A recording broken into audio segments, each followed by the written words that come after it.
Welcome to ABC Interactive English, everyone. Hello, I'm Mike. And I am Karen. Today we are looking at part 3, and which is the last part of our story called Moses Parts the Red Sea. And I think right now we're at a very exciting point of the story, right? That's right. For those of you who don't remember yesterday, we were talking about Moses and the Israelites escaping to their freedom, running away from Egypt, where the king of Egypt, the Pharaoh, had kept them as slaves. And they didn't like being slaves. Of course, no one would like to be a slave, that's right? Pretty normal.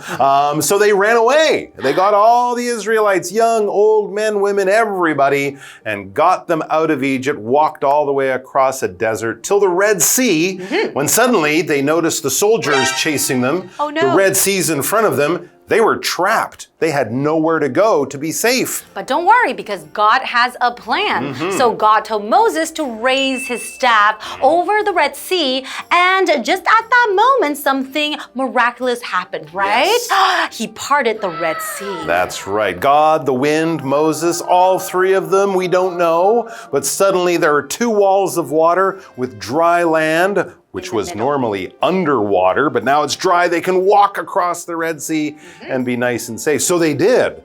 But as they were crossing, so was the king and his army chasing after them, getting closer and closer every moment. I know. Were they going to get to the other side and be safe? Well, yes, they got to the other side. Yes. But they're still being chased, so they're not quite safe. And that's where we left it yesterday. That's right. But I think they got to safety. And then the army, they're still in the middle of the Red Sea. In the middle, that's right. And God spoke to Moses again and said, hey, your staff, raise it one more time, please, Moses. And Moses said, okay. And so that's where we left it. So let's find out what happens in part 3 of our Moses Parts the Red Sea, part 3. I like that. That's right.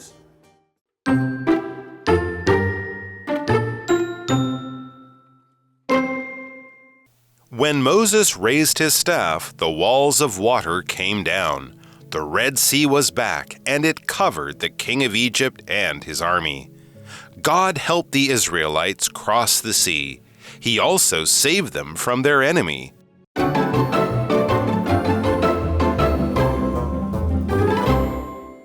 All right, so here we are. It's almost the end of our story, but still some things have to happen because Moses and the Israelites, they're not free yet. They're almost free, but they're not free. And being almost free is not really good if you're not actually free. So they're still being chased by the army. God had a plan, and let's see what the plan is, and Moses is there to make things happen. Okay, so the last thing that we found out is that God told Moses to raise his staff one more time. Okay, got my staff. Okay, and that is what Moses did.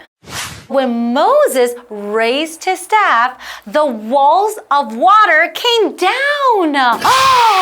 So that means it drowned the king of Egypt and also his army. Well, I don't know if they're drowned, but they're definitely finding Nemo now. They're definitely underwater. Yes, and I've never been an Egyptian soldier, but I imagine wearing armor and a helmet and carrying a sword. It's kind of hard to swim. Yeah, you're right. When you got all that stuff. So they are now, not the Israelites, the bad guys, the Egyptian and their army, they're now the ones in trouble. So it says the Red Sea was back, and it covered the king of Egypt and his army. If you've ever had someone just sort of drop some water, onto your head, maybe at a swimming pool or at the beach, you know what that's like. Imagine two sides of the ocean coming down really, really quickly to cover you. If you're not a good swimmer, you're in trouble. And even if you are a good swimmer, you're still in trouble. You're still in trouble. Thank you very much. Because there is water all over you. You are covered in water. And if you go into a swimming pool and go under the water, so the water is over your head, you are covered in water. You could say that. Another way to be covered by something that's good with water is if it's raining, you want to cover yourself with an umbrella or have something over your head. You might go under a tree, so parts of the tree cover you. When something is over top of something, to keep it safe, to keep it warm, to hide it from something, or for many other reasons. But when one thing is on top of the other thing, it covers that thing. Another simple way to think of clothes. Clothes cover our bodies so we don't walk around and get cold or have people go, when, we're naked. So covering things is putting one thing on top of another thing. In this case, though, it's a lot of water on top of the people, which is not good for those people. How about let's go to Tina first? Sounds good. Hello, I'm Tina. 我们来看一下刚刚课文里提到的单字跟文法重点。首先来看看单字的部分 Cover 动词覆盖 The snow covered the road completely 雪完全覆盖了道路。我们再来看一下文法重点，刚刚课文提到了 come down 倒下塌下，这是一个不可以分的片语动词。我们来看看这个例句 The old tree came down during the storm 那棵老树在暴风雨中倒塌了。接着我们回到课文当中And now we are back. So we know the Red Sea who covered the king of Egypt and also the army, right? Yes. So they are in danger. They are in trouble. Big danger. Okay, so let's continue on with the story. God helped the Israelites cross the sea. So I remember, they crossed the sea very safely on the dry path, right? Exactly right. So then once they got to the other side, so God said, okay, raise your staff again. That's when the the Red Sea fell. That's right, and covered the army that was chasing them. So now I think we can finally say they're safe, and it was through God's help that they crossed that sea. They crossed over to safety. So to cross, the verb cross means to move or extend from one side to the other. So for example, you can say, look both ways before you cross the street. And that's a very important thing to do before you cross the street. You don't want to get hit by any cars, right? Exactly. When we're crossing things, usually it's something that's in the way that could make our traveling from one place to another difficult. So we'll cross a street. We use bridges, right, to cross over a river. You don't swim with your car across a river or your bicycle. There's a bridge that helps you cross. So yes, God helped them cross the sea, keeping them safe. And it says He, that's God, He also saved them from their enemies. Definitely. So without God's help, none of this would have been possible. And of course, Moses was there to use God's power, but it was really God saying, I like you, Israelite guys. I'm going to let you be safe and I'm going to help you get away to freedom. God saved them. And when you save something, well, in this case, you stop something really bad, or even you stop someone from dying because of your actions, right? We rely on nurses and doctors and hospitals to save people's lives. If someone falls down and their heart stops, if you know how to push on their chest and breathe in their mouth, you will save that person maybe. And of course, if we go swimming, they might have people there around the swimming pool at the beach, very good at swimming, very good at helping people in danger. If you have trouble in the water and, can't swim, kind of like the soldiers in Egypt, those people might jump in the water and pull you onto the land and save you, right? So you stop something bad or stop someone from dying by having actions and helping them out in a very dangerous situation. You know who can save us from making lots of grammar mistakes? By going to Tina. Tina can save us. 我们来看一下刚刚课文里提到的单字 cross 动词横越穿越 James crossed the river to get to school. James 为了上学而穿越那条河。Save 动词拯救 The firefighters saved the cat from the fire. 消防员从火场救出了那只猫。Firefighter 指的就是消防员。接着我们回到课文当中。All right, we are back. Okay, well, we know that God has helped Israelites escape Egypt, right? And Hallelujah. also from the king of Egypt and Indeed. his army because he knows that they were in danger, right? Exactly right. And then they were not being treated fairly and nicely by the king of Egypt. That's right. They were slaves. That's right. So, of course, God would want to do something to help them. Okay. Well, how about let's go to the second part of our story and then we'll be right back. Okay.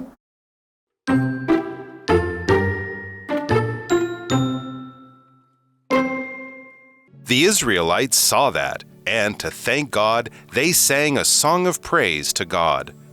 The Israelites also saw God's power, so they put their trust in God. The Israelites were finally free. They could live their lives in peace with God by their side.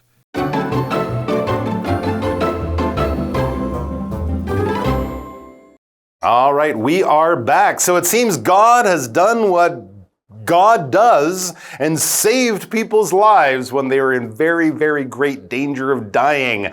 But God said, I like you people, I bless you, and I will keep you safe and lead you to a better life. And so God saved the Israelites with Moses' help. They're out of Egypt, they're away from being slaves, and they're on their way to their homeland, their promised land. It's a happy ending for them. I would think Not so much for the Egyptian soldiers, but they were the bad guys. That's right. So we're happy to see this happy ending, right? So the Israelites saw that. They saw how God has helped them and has saved them. And to thank God, they sang a song of praise to God.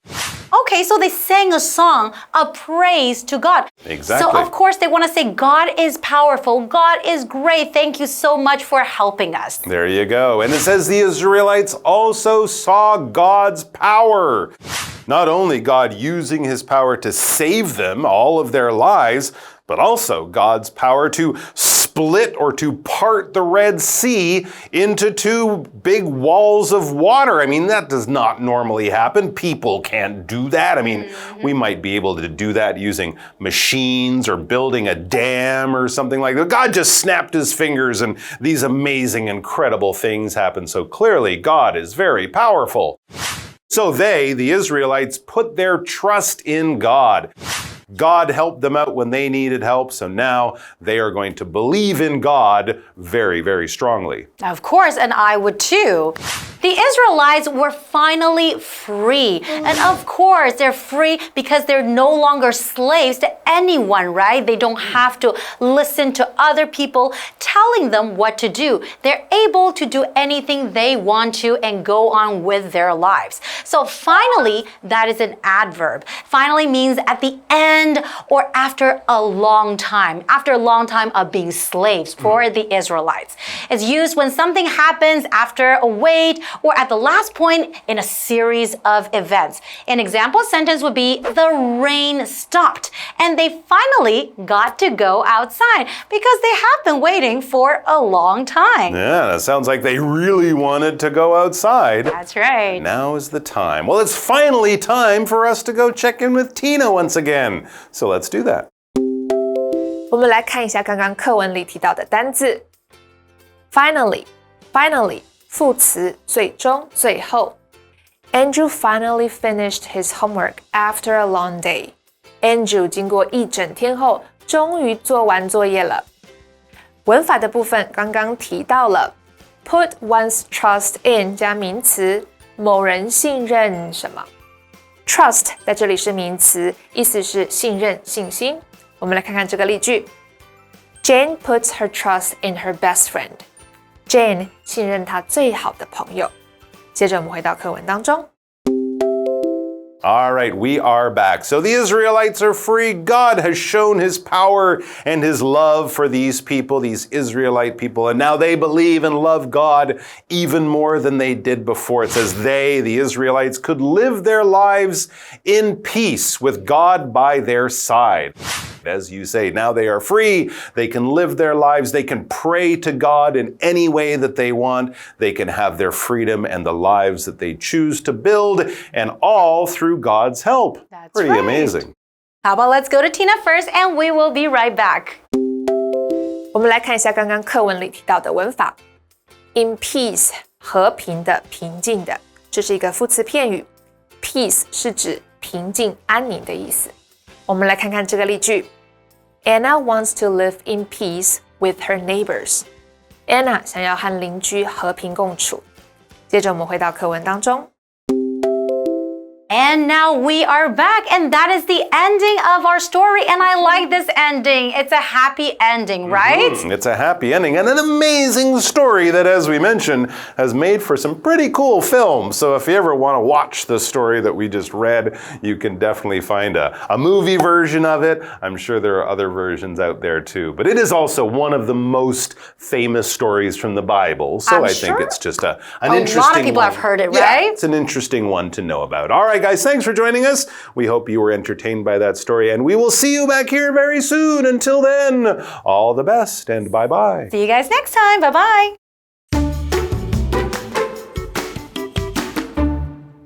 When Moses raised his staff, the walls of water came down. The Red Sea was back, and it covered the king of Egypt and his army. God helped the Israelites cross the sea. He also saved them from their enemy. The Israelites saw that, and to thank God, they sang a song of praise to God. The Israelites also saw God's power, so they put their trust in God. The Israelites were finally free. They could live their lives in peace with God by their side.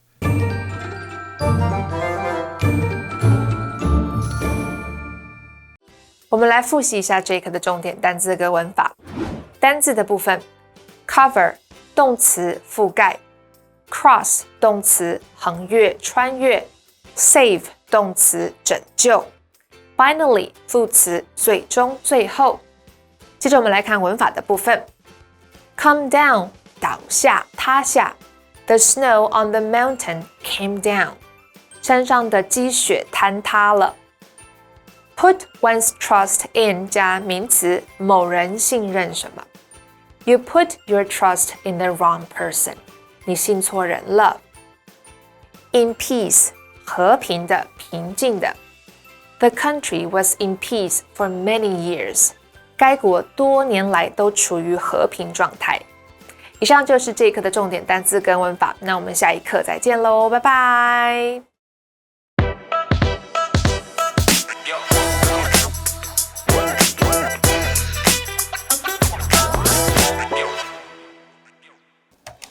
So, Karen, I'm booking the resort for our group vacation and need to confirm the head count. So, what's your final call? Are you in? Yes and no. Yes and no. So, is it a yes or no? Kind of both. Yes and no just means that I can't give you a clear answer right now. So it's another way of saying maybe. Well, why maybe? What's holding you back? Well, I love to join. I miss everyone, but I don't know if I'll be busy around that time. So it's okay to count me out for now, but I'll keep you updated.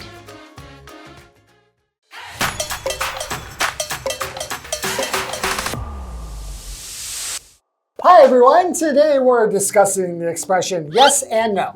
Right. Yes and no is used when something isn't entirely one way or another.